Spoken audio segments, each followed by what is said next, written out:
Hello guys, welcome to Vidya Vihar. आज हम लोग 9th क्लास के मोशन चैप्टर को आगे कंटिन्यू करेंगे, जिसमें हम लोग जानेंगे टाइप्स ऑफ मोशन के बारे में। तो चलिए देखते हैं हम लोग मोशन को कितने कैटेगरी में कैटेगराइज्ड किया गया है। तो इसको सबसे फर्स्ट किया गया है uniform motion and second one is non uniform motion.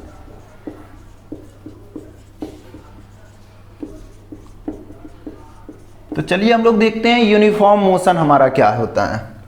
तो पहले हम लोग डेफिनेशन लिख लेते हैं, उसके बाद समझेंगे। Uniform motion, if an object travels equal distance in equal interval of time in straight line path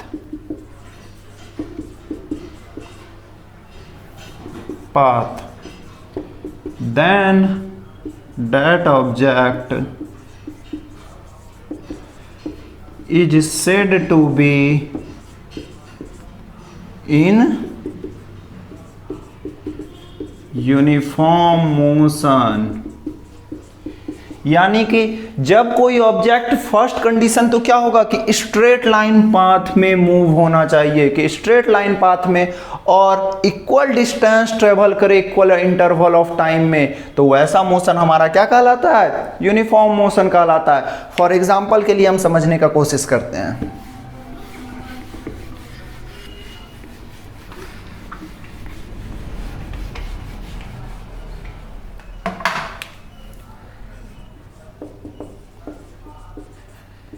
uniform motion, कोई ऑब्जेक्ट है, उसको जाना है पॉइंट ए से पॉइंट बी की ओर, ठीक है, और बीच में ढेर सारे पॉइंट्स हैं, C D E. A to सी का डिस्टेंस है 5 किलोमीटर, सी टू डी का डिस्टेंस है 10 किलोमीटर, डी टू ई का डिस्टेंस है मान लेते हैं हम 15 kilometre and E to B का डिस्टेंस है 20 किलोमीटर। और इसको जाने में समय जो लग रहा है, ए टू सी जाने में लग रहा है समय 1 आवर का, सी टू डी जाने में समय लग रहा है 2 आवर का, डी टू ई जाने में समय लग रहा है 3 आवर का एंड ई टू बी जाने में समय लग रहा है 4 आवर का। और ये ऑब्जेक्ट कैसे ट्रेवल कर रहा है? स्ट्रेट लाइन पाथ में ट्रेवल कर रहा है। तो आप लोग देख सकते हैं कि फर्स्ट आवर में इसने कितने किलोमीटर का डिस्टेंस ट्रेवल किया? 5 किलोमीटर का। यहाँ पर 10 किलोमीटर 2 आवर में ट्रेवल कर रहा है, यानी कि 1 आवर में कितने किलोमीटर का डिस्टेंस ट्रेवल कर रहा है? 5 किलोमीटर का। सेम यहाँ पर भी हो रहा है। तो ये मोशन जो है हमारा क्या कहलाता है? Uniform motion. इस टाइप का मोशन ही हमारा क्या कहलाएगा? Uniform motion. अब देखिए, equal distance equal interval of time में ट्रेवल कर रहा है, तो ऑब्जेक्ट का स्पीड तो कांस्टेंट होगा ही होगा, और साथ ही साथ ये कैसा डायरेक्शन है? स्ट्रेट लाइन पाथ है, तो क्या कांस्टेंट होगा? वेलोसिटी। यानी कि सबसे जरूरी चीज होता है यूनिफॉर्म मोशन का कि हमारा वेलोसिटी कांस्टेंट होना चाहिए। वेलोसिटी क्या होगा? कांस्टेंट होगा। और यदि वेलोसिटी कांस्टेंट हो गया तो हमारा ग्राफ कैसा बनेगा हम लोग देख लेते हैं। एसटी ग्राफ हमारा कैसा बनेगा?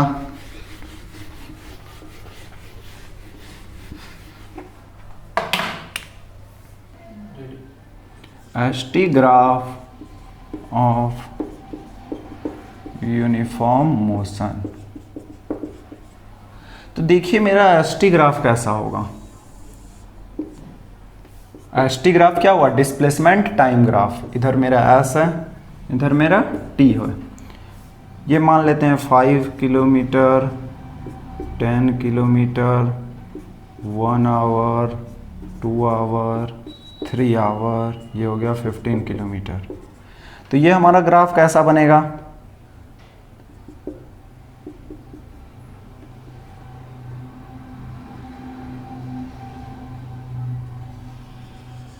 ये ग्राफ जो होगा हमारा कैसा ग्राफ होगा? स्ट्रेट लाइन ग्राफ होगा, ठीक है। यहां पर थोड़ा सा ये हो गया है, टेढ़ा हो गया है, इसको आप लोग अच्छे से बनाएंगे तो ये ग्राफ हमेशा कैसा आएगा, स्ट्रेट लाइन ग्राफ आएगा। जब भी यूनिफॉर्म मोशन का एसटी ग्राफ बनेगा तो वो कैसा बनेगा, स्ट्रेट लाइन ग्राफ बनेगा। और स्ट्रेट लाइन एसटी ग्राफ बन रहा है यानी कि मेरा वेलोसिटी क्या है, वेलोसिटी कांस्टेंट है। ठीक है, अब हम लोग देखते हैं non uniform motion.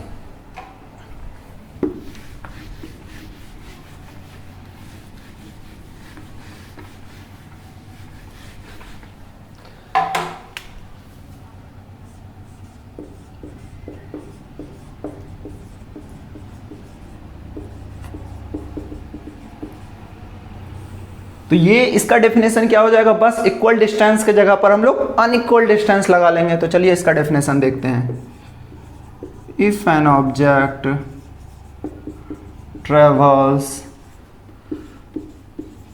Unequal distance in equal interval of time, then that object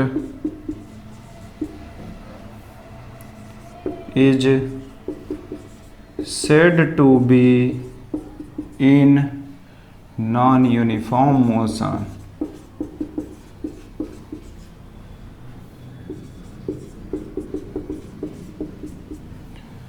यानी कि क्या होगा, चलिए अब देखते हैं, इसको समझने का कोशिश करते हैं हम लोग।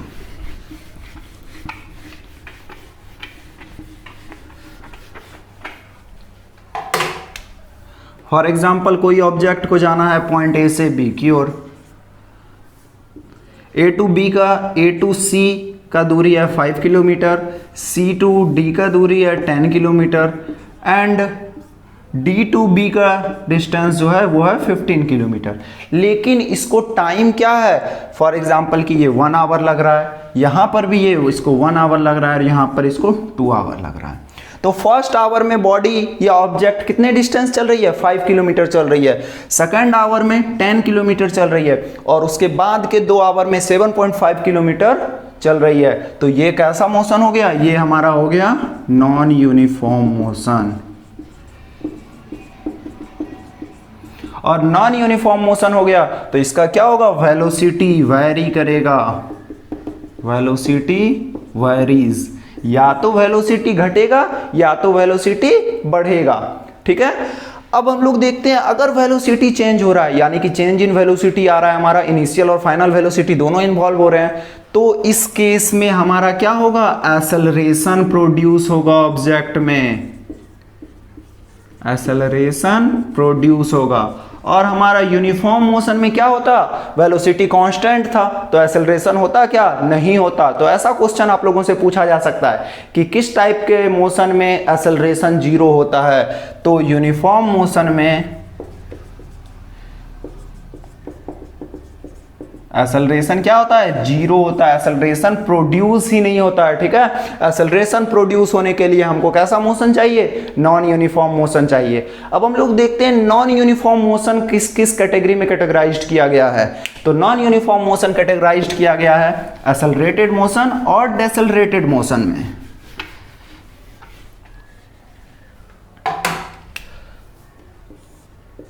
फर्स्ट हो गया हमारा accelerated motion and second one हो गया हमारा डेसेलरेटेड मोशन। चलिए अब हम लोग देखते हैं एक्सेलरेटेड मोशन क्या है। वैसा मोशन जबकि velocity of an object continuously increases, यानी कि इंक्रीज करते जाएगा। If velocity of an object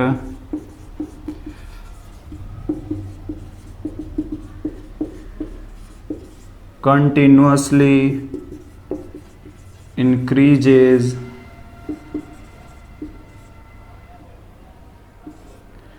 then that object is said to be in accelerated motion, यानी कि वैसा ऑब्जेक्ट जिसका कि वेलोसिटी क्या होगा, कंटिन्यूअसली इंक्रीज करेगा। चलिए समझते हैं हम लोग इसको। फॉर एग्जाम्पल कि कोई ऑब्जेक्ट है वो फर्स्ट आवर में 5 किलोमीटर चल रही है, सेकेंड आवर में किसी पॉइंट ए से बी की ओर जा रही है, फिर बी टू सी जा रही है 10 किलोमीटर सेकेंड आवर में, ठीक है। उसके बाद सी टू डी थर्ड स्टेप जो है उसका वो होगा 15 किलोमीटर नेक्स्ट आवर में। तो यहाँ पर थर्ड आवर, यहाँ पर आप लोग देख रहे हैं कि ऑब्जेक्ट का जो है वेलोसिटी क्या हो रहा है, कंटिन्यूअसली इंक्रीज कर रहा है। तो ऐसा मोशन क्या कहलाएगा, एसेलरेटेड मोशन, ठीक है। अब हम लोग देखते हैं इसका ग्राफ कैसे बनेगा एसेलरेटेड मोशन का। एसेलरेटेड मोशन के ग्राफ के लिए हमको क्या चाहिए, वीटी कर्व, हमको लेना होगा वेलोसिटी टाइम कर्व, और वेलोसिटी कंटिन्यूअसली इंक्रीज करेगा। तो इसका ग्राफ हमारा कैसा जाएगा, ऐसा जाएगा, ठीक है। वेलोसिटी क्या हो रहा है, कंटिन्यूअसली इंक्रीज कर रहा है। अब हम लोग देखते हैं डेसेलरेटेड मोशन को।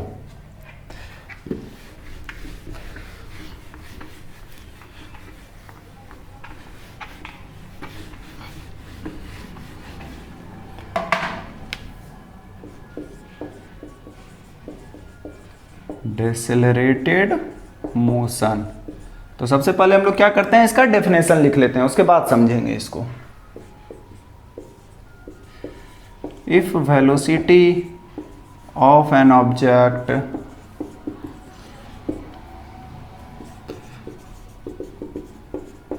Continuously decreases then that object is said to be in decelerated motion। वैसा ऑब्जेक्ट हमारा क्या कहलाएगा, डेसेलरेटेड मोशन में कहलाएगा। चलिए अब हम लोग इसको समझते हैं।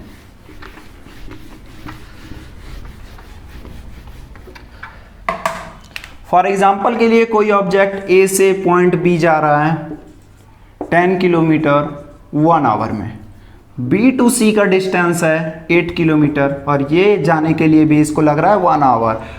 B to C and C to D point का डिस्टेंस है 5 किलोमीटर, इसके लिए भी इसको लग रहा है 1 आवर का समय। तो यहां पर आप लोग देख पा रहे हैं कि वेलोसिटी क्या हो रहा है, कंटिन्यूअसली डिक्रीज कर रहा है। तो ऐसा ऑब्जेक्ट क्या कहलाएगा, डेसेलरेटेड मोशन में कहलाएगा, ठीक है। ये मोशन हमारा कैसा मोशन कहला गया, डेसेलरेटेड मोशन। अब हम लोग देखते हैं इसका वीटी ग्राफ कैसा बनता है। वीटी ग्राफ यानी कि क्या हो गया, velocity time graph, VT graph of decelerated motion.